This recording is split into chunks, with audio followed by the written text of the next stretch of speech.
So, we are here with Robert K. Elder, the writer, the interviewer, the movie critic, the all-around Renaissance man of all things media.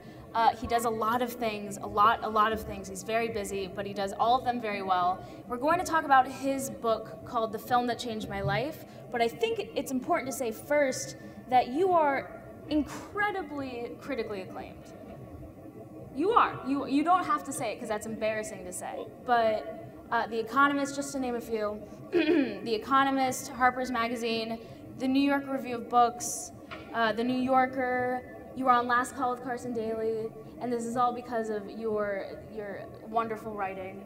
And so is that like, did you start your career like as a media writer, or how did you start your career? I started just as a journalist, okay. And I've sort of written all over. I spent the bulk of my career at the Chicago Tribune, and then from there I went to AOL, and I'm now working for DNA Info Chicago, which is a neighborhood-based urban news website. But no, I'm a sort of a newspaperman first and foremost. But the greatest part about being in news is you're paid to be curious. Right, right. I mean, I'm just incredibly intimidated and incredibly impressed by your, this is something that's very interesting to me. So you started out as just, but a journalist at the Tribune. How did you get to profile people like Alan Ball, Sofia Coppola, personal hero of mine, Henry Rollins, love him, and Kevin Smith? Like, how did that come to be? Well, some of it is just the job. You know, people come through town promoting films, but some of it is like I've known Kevin and I've known Henry since I was in college. Simply just because we're in one another's circles. Rollins and I have the same book agent, not the same book agent, the same book publisher. And Kevin and I just ended up at conventions together. And he's been very kind to me. You know, he's in both movie books. So a lot of it is just, if you're around long enough, you get to know people. So let's talk about your movie books. So The Film That Changed My Life, I went to your latest showing with Jay Duplass, the director, who is out with his new movie, The Dodeca Pentathlon, and then after that showed the screening of Raising Arizona. Right. So how did you decide that this was a thing that you wanted to culminate? Like, is it a passion project, or? Well, yeah, I mean, film is my first love. My other books have been sort of oral histories either on the death penalty or on relationships, but I love more than anything talking about film. And directors, when you talk to enough of them, usually they're having the same conversation over and over, and it's usually about the current film that they're promoting. So when I approach folks and I say, you know, listen, I don't want to know about your film. Tell me about a film that made you want to become a director. Tell me about that transformative experience. So it's that epiphany moment that I'm interested in.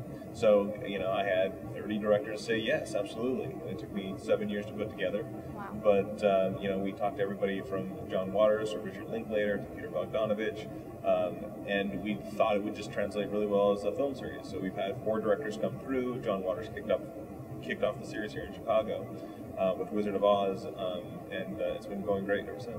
Do you have any upcoming shows? We are trying. That's the thing, you know. Yeah. Getting directors because they have very busy schedules is like herding cats. I mean, it's really hard to pin them down. But you know, I've been trying to bring Edgar Wright here, who did Shaun of the Dead and Hot Fuzz, and Scott Pilgrim versus the World, which is a great film. I've been trying to get him for a while. John Landis, I'm trying to get as well. Yeah, there's always something in the works, but the nice folks in the music box, you know, handle that as well. So you say that film is your first love? Yeah. So did you ever try to make films, or is it? No.